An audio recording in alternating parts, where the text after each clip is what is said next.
Hi friends, welcome to workshare.com. இன்றைக்கி இந்த வீடியோவில் குட்டீஸ்க்கெலாம் ரொம்ப பிடிச்ச மாதிரி ஒரு ஈஸியான ஃபில்லிங்கான ஈவினிங் ஸ்நாக்ஸ் ரெசிபி, செலவே இல்லாமல் வீட்டில் இருக்கக்கூடிய கோதுமை மாவு வச்சு சிம்பிளாக நல்லா மொறுன்னு கிறிஸ்பியாக இந்த மாதிரி செஞ்சு கொடுங்க. இனி அடிக்கடி செய்ய சொல்லி கேட்பாங்க. கடையில் போய் அதிக காசு கொடுத்து வாங்காமல் வீட்லேயே ஈஸியாக செய்யலாம். வாங்க எப்படி செய்யறதுன்னு பார்க்கலாம். அதுக்கு ஒரு மிக்சிங் பவுலில் 2 கப் அளவுக்கு கோதுமை மாவு சேர்த்துருக்கேன். கூடவே தேவையான அளவு உப்பு, 1 டீஸ்பூன் ஓமம் சேர்த்துக்கங்க. சேர்த்துட்டு இதோட 2 டீஸ்பூன் அளவுக்கு நெய் சேர்த்துக்கங்க. சேர்த்துட்டு மாவோடு நல்லா கலந்து விட்டுக்கங்க.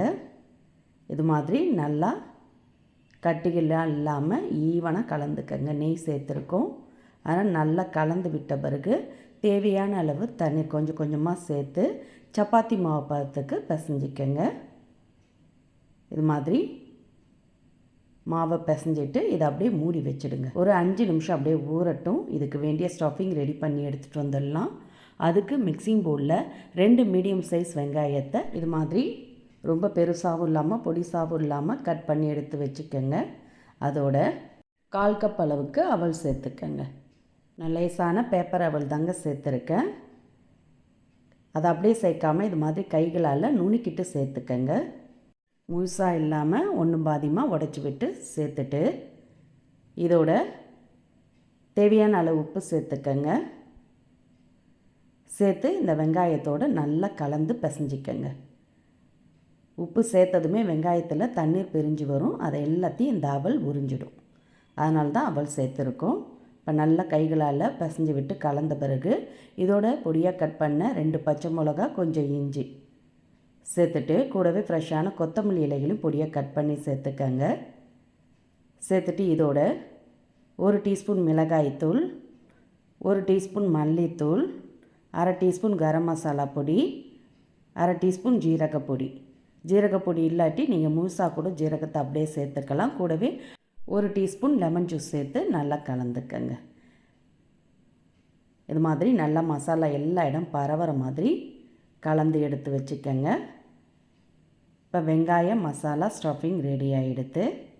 கொஞ்சம் கூட தண்ணீர் பிரிஞ்சு வரல பாருங்கள். அது எல்லாத்தையுமே அவல் உறிஞ்சிடும். இப்போ இன்னொரு குட்டி பவுலில் ஒரு 2 டேபிள் ஸ்பூன் அளவுக்கு நெய் சேர்த்துக்கங்க. கூடவே 2 டீஸ்பூன் அளவுக்கு கார்ன்ஃப்ளவர் மாவு சேர்த்துக்கங்க. சேர்த்து அந்த நெய்யிலே நல்லா கலந்து விட்டுக்கங்க. இது மாதிரி கொஞ்சம் திக்காகவே கலந்து எடுத்து வச்சுக்கோங்க. இதை மாவு மேலே தடவி எடுக்கணும், அதனால் அப்படியே இருக்கட்டும். இப்போ நம்ம பிசைஞ்சு மூடி வச்ச மாவும் நல்லா ஊறி வந்திருக்கு. இருந்தாலும் அழுத்தி ஒரு முறை பிசைஞ்சிக்கங்க. பிசைஞ்சிட்டு இந்த மாவில் 4 உருண்டைகளை பிரித்து எடுத்துக்கங்க. சப்பாத்தி உருண்டையோட நல்லா கொஞ்சம் பெருசாகவே வரும். 2 கப் மாவு சேர்த்துருக்கோம். அதில் 4 உருண்டைகளை ஈவனாக பிரித்து கொஞ்சம் பெரிய உருண்டைகளாகவே உருட்டி எடுத்து வச்சுக்கோங்க. இது மாதிரி உருட்டி எடுத்த உருண்டையை கொஞ்சம் பெருசாகவே தேய்ச்சிக்கலாம். இதை அப்படியே மாவில் பெரட்டி எடுத்து இது மாதிரி கவுண்டர் டாப்பில் தேய்ச்சிக்கங்க. அப்போ தான் கொஞ்சம் பெருசாக தேய்க்க ஈஸியாக இருக்கும். நல்லா மெலிசாக தேய்ச்சிக்கங்க. தடிமனாக இல்லாமல் இந்த அளவுக்கு மெலிசாக தேய்ச்சிட்டு இது மேலே நம்ம கலந்து வச்ச கார்ன்ஃப்ளவர் மாவு பேஸ்ட்டை அப்படியே மேலாப்பில் தடவிக்கங்க. பரவலாக எல்லா இடமும் அப்படியே தடவி விட்ட பிறகு தேய்ச்சி வச்ச இன்னொரு மாவையும் அப்படியே மேலே சேர்த்துடுங்க. சேர்த்துட்டு இது மேலேயும் நெய்யில் கலந்த பேஸ்ட்டை நல்லா பரவலாக தடவிக்கங்க. 4 உருண்டைகளுமே இதே மாதிரி தேய்ச்சி எடுத்து வச்ச பிறகு ஒன்று மேலே ஒன்று போட்டு இது மாதிரி கார்ன்ஃப்ளவர் மாவு பேஸ்ட்டை நல்லா பரவலாக தடவிக்கங்க. அப்போ தான் நம்மளுக்கு லேயராக நல்ல மொறுன்னு கிறிஸ்பியாக கிடைக்கும். இப்போ கடைசியாக தேய்ச்ச மாவை மேலே சேர்த்து அது மேலேயும் நெய் பேஸ்ட்டை தடவிட்டு அப்படியே டைட்டாக கீழேருந்து ரோல் பண்ணிக்கங்க. நல்லா அழுத்தி விட்டு இது மாதிரி டைட்டாக ரோல் பண்ணுங்கள். லூஸாக இருக்கக்கூடாது. இந்த அளவுக்கு நல்லா டைட்டாக ரோல் பண்ணி அப்படியே கைகளால் உருட்டிக்கங்க. அப்போ தான் கொஞ்சம் நீளமாக மெலிசாக வரும். இல்லாட்டி ரொம்ப தடிமனாக இருக்கும். இது மாதிரி நல்லா உருட்டி எடுத்த பிறகு கத்தியால் 1 இன்ச்சு கேப்பு விட்டு கட் பண்ணிக்கங்க. மொத்தமாக இதில் 10 பீசஸ் கிட்ட கிடைக்கும். இது மாதிரி 1 இன்ச்சு கேப் விட்டு கட் பண்ணிக்கங்க. இப்போ கட் பண்ண பீசஸ் எடுத்து நல்லா லேயராக வந்திருக்கு பாருங்கள். உள்ளங்கையால் இது மாதிரி சைடாக அழுத்தி விட்டுக்கங்க. எல்லாத்தையுமே இதே மாதிரி அழுத்தி விட்டு எடுத்துக்கங்க. நம்ம எந்த அளவுக்கு டைட்டாக ரோல் பண்ணுறோமோ அந்த அளவுக்கு லேயர்ஸ் கிடைக்கும். இப்போ இது மாதிரி அழுத்தி விட்ட பிறகு இதை அப்படியே பூரி சைஸுக்கு தேய்ச்சிக்கங்க. ரொம்ப அழுத்தி தேய்க்க வேண்டாம். மேலாப்பில் இது மாதிரி தேய்ச்சிங்கன்னா லேயராக அப்படியே கிடைக்கும். இப்போ இது மாதிரி கொஞ்சம் சின்னதாக தேய்ச்ச பிறகு இதில் நம்ம கலந்து வச்ச வெங்காயம் மசாலா ஸ்டஃபிங்கை ஒரு 2 டேபிள் ஸ்பூன் அளவுக்கு எடுத்து நடுவில் வச்சு ஓரங்கள் உள்ள மாவை அப்படியே ஒன்று சேர்த்து அழுத்தி விட்டு சீல் பண்ணிக்கங்க.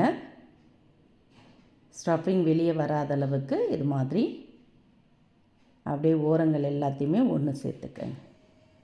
ஒன்று சேர்த்து நல்லா அழுத்தி விட்டுக்கங்க.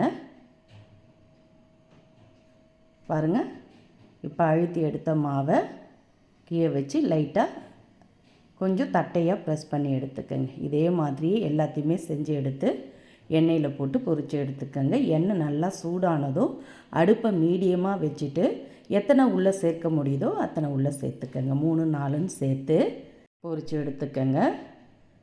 அடுப்பை மீடியம் ஃப்ளேம்லேயே வச்சு பொரித்து எடுத்திங்கன்னா உள்ளேயும் வெந்து மேலேயும் நல்லா கிறிஸ்பியாக பொரிஞ்சு வரும். ஒரு சைடு வெந்ததும் திருப்பி விடுங்க. திருப்பி விட்டு 2 சைடுமே